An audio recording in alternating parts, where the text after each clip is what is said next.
Assalamualaikum warahmatullahi wabarakatuh. Salam sejahtera bagi kita semua. Semoga pada kali ini dalam keadaan baik dan seterusnya dalam keadaan baik dan juga sehat. Nah, semoga selalu semangat dalam belajar dan juga menuntut ilmu. Pada kali ini kita akan belajar mengenai hukum pewarisan sifat pada materi pokok pewarisan sifat pada makhluk hidup dengan submateri pokok hukum pewarisan sifat monohibrid untuk mata pelajaran IPA kelas 9. Dengan tujuan pembelajaran agar kita mampu menjelaskan pengertian dari persilangan, mampu menyebutkan tipe-tipe persilangan, mengetahui pengertian persilangan monohibrid, mampu menjelaskan hukum satu Mendel atau hukum segregasi, dan juga mampu menentukan hasil persilangan monohibrid. Untuk memulai pembelajaran kali ini, kita harus mengetahui bahwa suatu sifat yang dimiliki oleh individu atau tetua itu akan diwariskan kepada keturunannya. Nah, melalui apa sih suatu sifat itu diturunkan kepada keturunannya?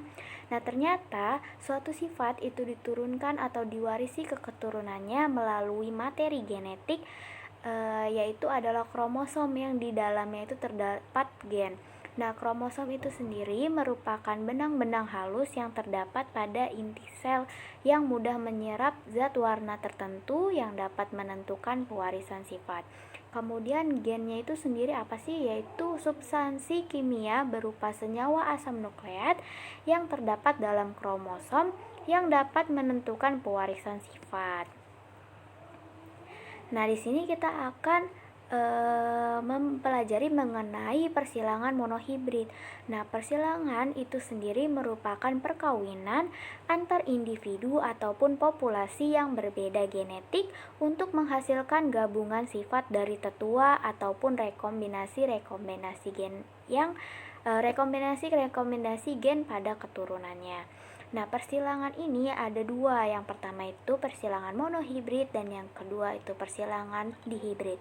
Persilangan sendiri itu didasari dari penelitian seorang ilmuwan yaitu Gregor Mendel yang melakukan persilangan kacang ercis yang berbunga ungu dengan yang berbunga berwarna putih. Nah, persilangan ini sendiri untuk yang monohibrid merupakan persilangan dengan satu sifat beda. Jadi dia hanya satu sifat yang diteliti. Contohnya seperti bunga ungu dengan bunga putih ataupun buah yang bulat dan dengan buah yang keriput atau kisut gitu. Nah, si Gregor Mendel ini sendiri melakukan percobaan menggunakan kacang ercis karena mudah dibedakan, dapat melakukan penyerbukan sendiri, mudah dilakukan penyerbukan silang, kemudian daur hidup yang pendek, dan yang terakhir itu dia dapat menghasilkan keturunan yang banyak. Nah, sebelum mempelajari lebih dalam, kita harus mengetahui istilah-istilah dalam persilangan. Nah, yang pertama itu ada parental, yang artinya adalah orang tua atau tetua. Kemudian yang kedua ada filial, yang artinya keturunan. Jika filial pertama, maka dia disebut F1 atau anak dalam kita ya. Jadi ada orang tua, terus keturunan pertamanya itu adalah anak. Kemudian keturunan selanjutnya yaitu F2 atau filial kedua yang biasa kita taunya apa, cucu gitu ya.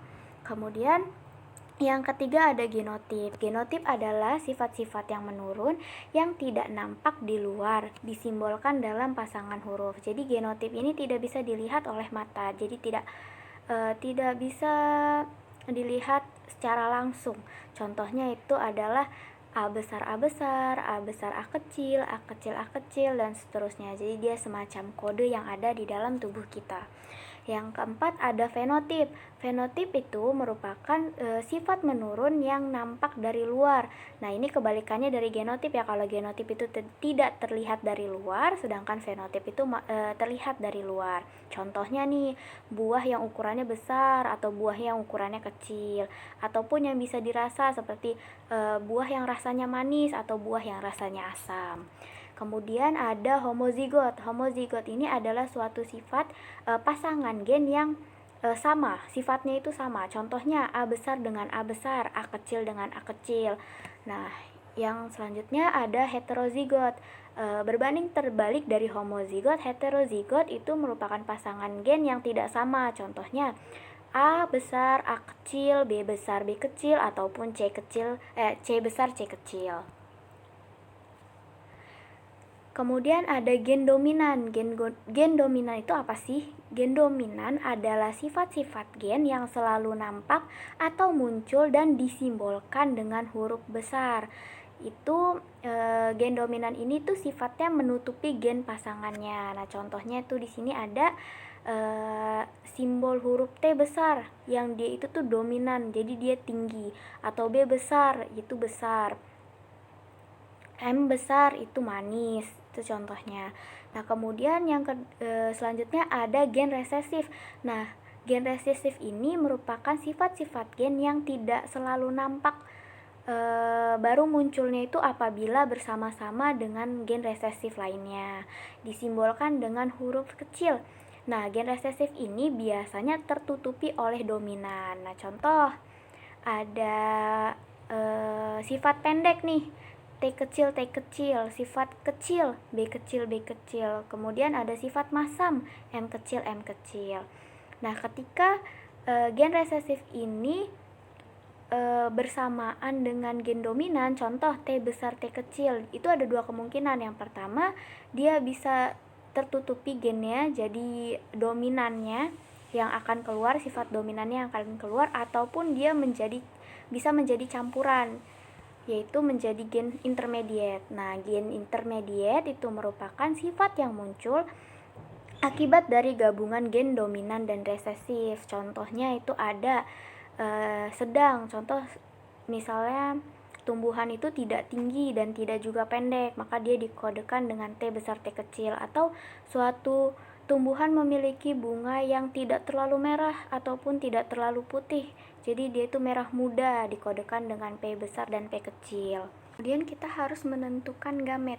Gamet itu apa sih? Gamet merupakan sel kelamin dan biasanya diberi simbol dengan huruf yang berjumlah setengah dari susunan gen pada genotip induk. Nah, di sini kita memiliki contoh. Contoh yang pertama yaitu genotip A besar dan A kecil. Nah, maka gametnya adalah A besar dan juga A kecil. Kemudian contoh yang kedua, jika genotipnya A besar A kecil, B besar B kecil, bagaimana gametnya? Maka gametnya yang pertama adalah A besar B besar, kemudian A besar B kecil, kemudian A kecil B besar, dan yang terakhir adalah A kecil B kecil. Nah, kemudian di sini kita akan mengetahui dulu hukum Mendel. Hukum Mendel itu ada dua. Hukum Mendel pertama atau hukum segregasi, yang itu adalah pada proses pembentukan gamet, gen akan berpisah secara acak. Contoh, kita punya parental atau orang tua dengan genotip M besar M kecil, maka pada saat pembentukan gamet dia akan berubah dari diploid menjadi haploid, sehingga gametnya akan berbentuk menjadi dua, yaitu M besar dan juga M kecil. Kemudian hukum Mendel kedua atau hukum penggabungan bebas, ini terjadi pada proses pembuahan atau fertilisasi, gen itu akan bergabung secara acak. Contoh, kita mempunyai gamet M besar dan M kecil, maka M besar dan M kecil ini akan bergabung secara acak, bisa membentuk suatu genotip yaitu M besar M kecil. Kemudian di sini kita akan melakukan persilangan monohibrid nih, dengan contoh kita menentukan keturunan dari menyilangkan tanaman berbiji bulat B besar dengan tanaman berbiji kerut B kecil. Nah, yang pertama kita harus menentukan dulu nih fenotip dan genotip dari parentalnya. Nah, di sini fenotip dari parental pertama yaitu adalah berbiji bulat dengan genotipnya B besar. Kemudian parental kedua memiliki fenotip berbiji kerut dengan genotipnya B kecil. Nah, Kemudian kita akan memperkirakan bagaimana keturunan yang akan dihasilkan. Pertama kita tulis dulu parentalnya, genotipnya itu di sebelah sini. Ini parental 1 dan ini parental 2. Kemudian kita tentukan gametnya.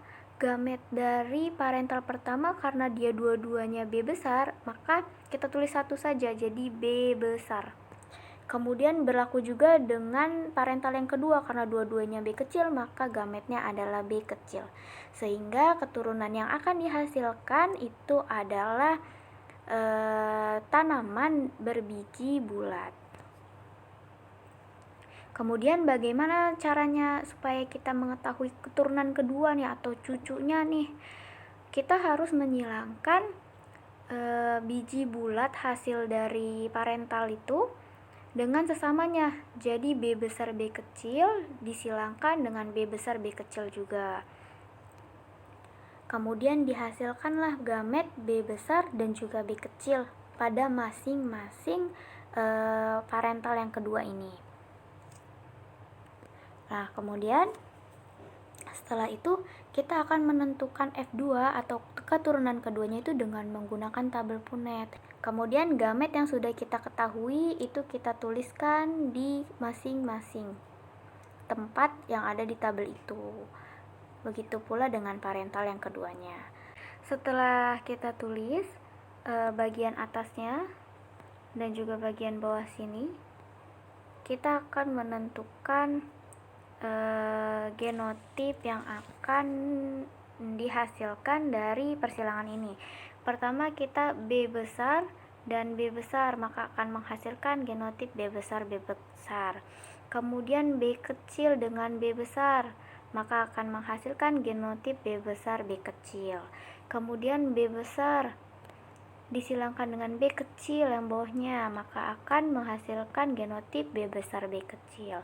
Kemudian yang terakhir B kecil dengan B kecil akan menghasilkan genotip B kecil B kecil. Nah, sehingga didapat perbandingan genotip B besar 1 buah, kemudian B besar B kecil 2, kemudian B kecil 1. Nah, B besar dan B besar B kecil itu merupakan sifat yang dominan, sehingga dia akan berfenotip bulat, tanaman berbiji bulat. Sedangkan untuk B kecil dia berbiji kerut, sehingga fenotipnya perbandingannya akan menjadi 3:1, yaitu bulatnya 3 dan kerutnya 1. Demikian pembelajaran pada hari ini. Jika ada pertanyaan bisa ditanyakan, dan juga jika ada suatu kesalahan ataupun kekeliruan mohon dimaafkan. Saya akhiri, wabillahi taufiq wal hidayah. Wassalamualaikum warahmatullahi wabarakatuh. Terima kasih.